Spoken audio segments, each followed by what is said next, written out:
There's a quiet pain that follows us everywhere today. A kind of invisible pressure that never seems to rest. You wake up, check your phone, and see someone who's achieved what you wanted. Someone who looks happier, richer, more confident, more successful. And you don't even realize it, but a single thought poisons your morning. I'm behind. It's subtle, but it shapes everything. How you think, how you act, how you see yourself. That's the power of comparison. And that's why Alfred Adler, one of the founding fathers of modern psychology, called comparison the root of inferiority, and inferiority the root of unhappiness. Adler believed that every human being struggles between two inner forces: the desire to grow, and the fear of being less than others. He said, all human problems are interpersonal problems. And at the heart of those problems lies comparison. We want to matter. We want to feel worthy. But somewhere along the way, we start confusing worth with ranking. Instead of asking, am I growing?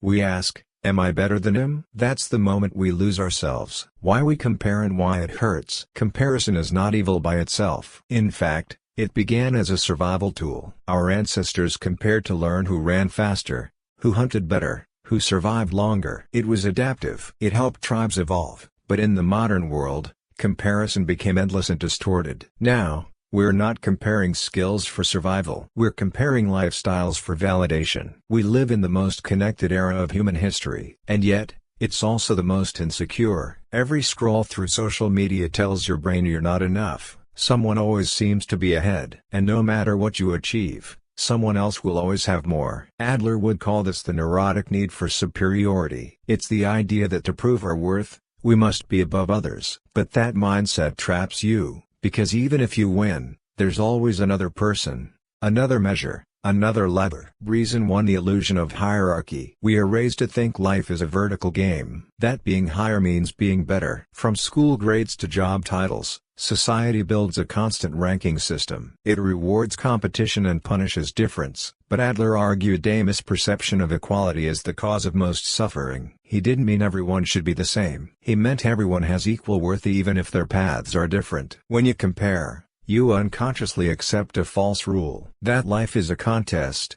and happiness goes to the winner. But life is not a ladder, it's a landscape. You're not climbing above others, you're unfolding your own route. Look at a forest. The oak doesn't compare itself to the pine, and the pine doesn't envy the willow. Each grows in its own rhythm, its own shape, and together, they create balance. But humans, we turn growth into competition, and wonder why peace never comes. Reason 2: the habit of social proof. The second reason comparison controls us is the psychological mechanism called social proof, coined by Robert Cialdini. It means that when we're uncertain, we look to others for what's right or successful. It's an instinct, but it can turn toxic fast. Think about this. You might be doing fine until you see someone your age buying a house, traveling the world, or hitting milestones you dreamed of. Suddenly, your own progress feels small. Nothing changed except the reference point. It's not reality that made you miserable. It's your interpretation of someone else's highlight reel. Adler would say this happens because our sense of belonging has become external. We want to feel significant,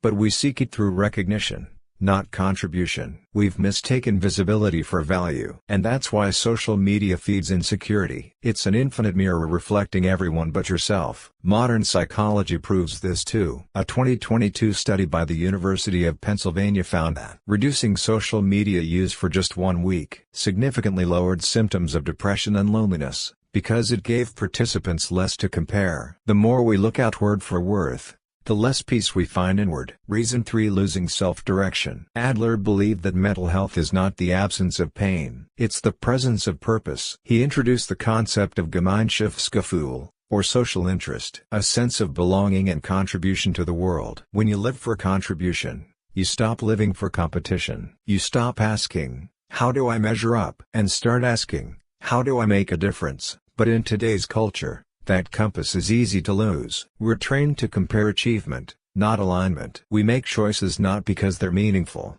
but because they look successful to others. That's why people climb ladders they don't even want to be on. They reach the top and still feel empty. Adler said, the greatest mistake of all is to believe that your life belongs to someone else. When your path is shaped by comparison, your soul becomes quiet. You're living a script written by other people's approval. The emotional cost of comparison. Comparison slowly erodes gratitude. You stop seeing what's good in your life, because your attention is always elsewhere. You stop appreciating your own effort because it's never enough. And worse, comparison breeds resentment. You start seeing others' success not as inspiration, but as a personal insult. It disconnects you from community. Instead of cooperation, it creates isolation. Adler saw this as the origin of most neuroses. People become trapped in competition rather than connection. And without connection, the human spirit withers. The turning point from comparison to contribution. So how do we break free? It begins with awareness. Noticing the moment you start comparing and naming it for what it is. A habit, not truth. Then, shift focus from evaluation to creation. When you create even something small, like writing, cooking, helping, teaching, you leave the comparison zone and enter the flow zone. Your brain stops judging and starts engaging. Creativity dissolves envy. The next step is gratitude practice, not as a cliché, but as a daily discipline. Write down 3 small things you did well today, without reference to anyone else. This rewires your brain to measure progress, not position. And third, service. Find something or someone to contribute to. Adler taught that true fulfillment comes when we move from self-centered striving to community-centered living. When you help someone else rise, you stop worrying about where you stand. Modern reflections. What Adler would say today. If Adler were alive in our social media age, he would probably remind us that technology isn't the enemy. Comparison without reflection is. He'd tell us that our value never changes with metrics. It's defined by courage, effort, and kindness. He'd also say, stop living in other people's minds. Every time you seek validation, you hand someone else the power to define you. Every time you compare, you forget the quiet truth of your individuality. That your worth was never a competition. Adler believed the ultimate goal of life is not superiority, but community. To feel equal, connected, and useful. That's what heals inferiority. Not victory, but belonging. A real-life story. The painter who stopped competing. There's a story of a painter who always compared his art to others. He spent years trying to match their style, their fame, their technique, but he always felt inferior. One day, a friend told him, "Your art feels empty because it's trying to be someone else's." So he stopped competing and started painting what he actually loved. The quiet mornings in his village, the faces of ordinary people, the sunlight on walls. Within months, his art began to sell. Not because it was technically perfect, but because it was authentic. And he said,